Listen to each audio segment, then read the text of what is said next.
edit on-nya aktif, kita bisa lihat setiap sesi atau setiap week di ujungnya ada edit ya. Ada tulisan edit sebelah kanannya supaya kita dapat merubah atau menambahkan atau mengganti ya. Nah, dari sini kita menyusun bank soal ya. Di sebelah kiri ya atau di course administration ya.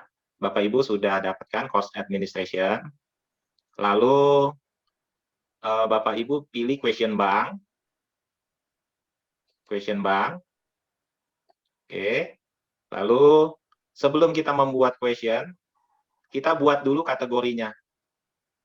Kita klik kategoris. Sudah Bapak Ibu? Setelah question bank, kita pilih kategori. Kita akan menyusun daftar soal di bank kita. Seperti ini, ada edit kategoris. Sudah ketemu Bapak Ibu? Tampilan kita seperti ini, ya. Mungkin agak berbeda, karena mungkin ada Bapak Ibu yang sudah buat, ada yang belum kemarin ya. Di sini kategori ini masuk dalam kursus kita. Kalau kita membuat kategori baru, misalkan kita akan membuat di sini namanya add kategori ya, kita akan buat bank soal, misalkan mata pelajarannya apa. Ya. Di sini saya buat bank soal TIK, misalkan seperti itu. Begitu ya Bapak Ibu. Di sini add kategori, kita klik add kategori, dan akan muncul bank soal TIK. Atau Bapak Ibu punya nama sendiri, bank soal ekonomi, misalkan seperti itu. Oh, nggak ada. Oh, ya, di bawah, ada. Di bawah kecil itu ya? Iya Bu, nanti kurang lebih tampilannya seperti ini. Ya. Ada dalam kurung 0 itu ya? Iya, karena 0 soal, belum ada soalnya. Oke. Nah, sekarang kalau kita sudah punya kategori ini, ya, sebetulnya kita bikin kategori ini susunannya, misalkan bank soal TIK, ini berisi soal-soal secara keseluruhan, ya. Atau kalau memang mau bikin nanti soal secara khusus, misalkan untuk ulangan harian 1, ulangan harian 2. Setelah itu, kita akan membuat question. Ya. Kembali lihat ke kiri, question bank, kita pilih question. Nah, seperti ini Bapak Ibu. Misalkan saya mau membuat bank soal esai, ya. Nah, di sini kita buat kategori baru, Bapak Ibu, ya. Buat kategori baru, kita pilih misalkan posisinya sejajar dengan paling atas, ya. Sejajar top. Baik top maupun dimanapun nanti bisa digeser-geser sebetulnya ya. Sementara kita bikin kategorinya yang paling top dulu. Namanya misalkan soal esai. Ibu, Bapak bisa membuat saja, nanti ini bisa disusun. Ya. Misalkan soal ulangan harian satunya saya mau susun di subfolder soal esai, sama saja. Atau kita sejajarkan semua juga tidak masalah. Seperti ini, yang bank soal tadi kita buat, itu posisinya ada di nomor 2 ya. Kita jadikan top, itu tinggal kita geser saja panahnya. Move to top level. Ini ada panah, move to top level, kita geser ke kiri. Ya, kita move ya. Kita coba dengan memanfaatkan ini supaya kita bisa nanti pada saat kita butuhkan kita tinggal ambil. Oh, kita sudah punya soal esai banyak kok di bank ya. Lalu soal PG-nya banyak juga. Misalkan di sini saya kelompokkan kalau saya jadi satu semua, nanti saya pisah-pisahin pada saat saya mau ngambil soalnya gitu. Kalau saya ya. Bisa jadi Bapak Ibu karena materinya mungkin beda setiap bab. Nah, itu ini soal bab 1, soal bab 2, soal bab 3 bisa saja dibikin folder seperti itu.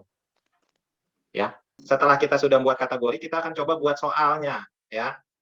Kembali ke question bank, kita pilih question. Kita kembali ke question. Nah, di sini kan kita pilih questionnya itu mau ditaruh di bank mana, ya. Di folder yang mana. Di sini udah ada daftarnya, di select kategorinya ini sudah ada kelompokannya ya Bapak Ibu ya. Mau soal mau di folder yang mana kita taruh. Misalkan salah satu bank, salah satu folder, salah satu kategori kita pilih seperti ini. Sudah Bapak Ibu? Kita akan coba create a new question.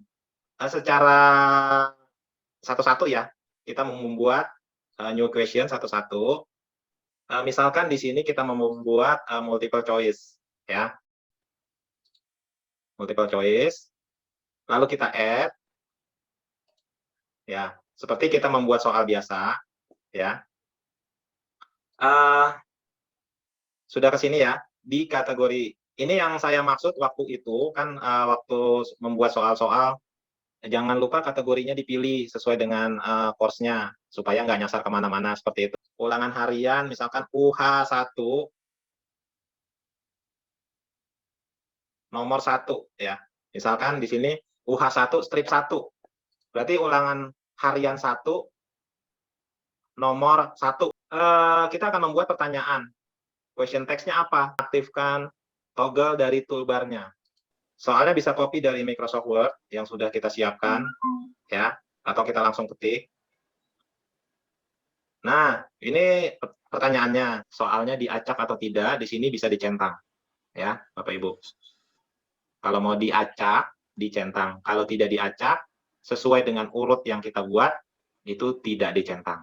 Nah, pilihan pertama, choice 1 ya, kita lihat kembali soalnya, kita copy.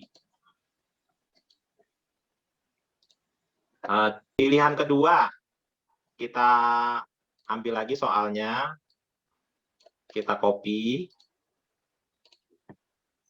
Ctrl V lagi. Lalu pilihan ketiga, kita pilih lagi.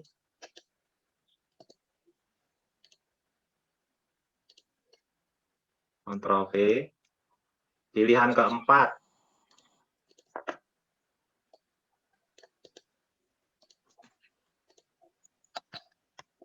Lalu pilihan kelima.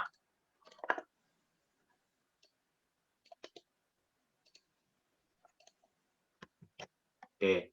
Nah, kita lihat yang menjadi kunci apa ya. Nah, di sini kita lihat yang menjadi kunci, di sini kita tentukan grade-nya ya. Di sini jawabannya adalah yang properties window ya. Berarti yang lain diabaikan grade-nya, pilih none saja.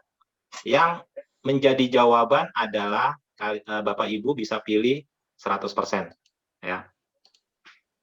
Kita save change ya. Lalu kita lihat di sini sudah ada soal 1 ya. Soal 1 ini sudah berada di bank soal TIK. Di sini dalam kurung 1, artinya kita sudah punya soal 1. Review tampilan soal. Oke. Kita sudah punya bank soal isinya 1 soal. Begitu seterusnya sampai kita membuat soal yang banyak dalam bank ini. Seperti contohnya yang saya Bapak Ibu yang kemarin kita latihan sudah buat ini ya. Seperti ini misalkan ini contoh ada di bank soal di kategori ulangan harian 1 ada 31 soal ya. Begitu ya Bapak Ibu, yang penting terbiasa dengan menu ini. Kita bisa lihat dan kalau misalkan kita posisinya salah, oh tadi soal tadi masuknya di sini di kategori ini. Gampang Bapak Ibu, tinggal misalkan di sini yang banyak soalnya. Misalkan oh soal saat ini kita seleksi ya, kita pilih, kita checklist. Kita mau pindahin, kita move ke bank soal TIK 1. Nah, sekarang kita sudah punya 5 soal di sini. Tadi kan 1 ya, sekarang sudah punya 5. Jadi sebetulnya kita mau buat soal di mana saja bisa di move ya. Kategorinya salah kita buat, kita move, bisa kita move. Kategorinya namanya mau ganti, kita bisa buat baru atau kita rename. Yang lama bisa di delete.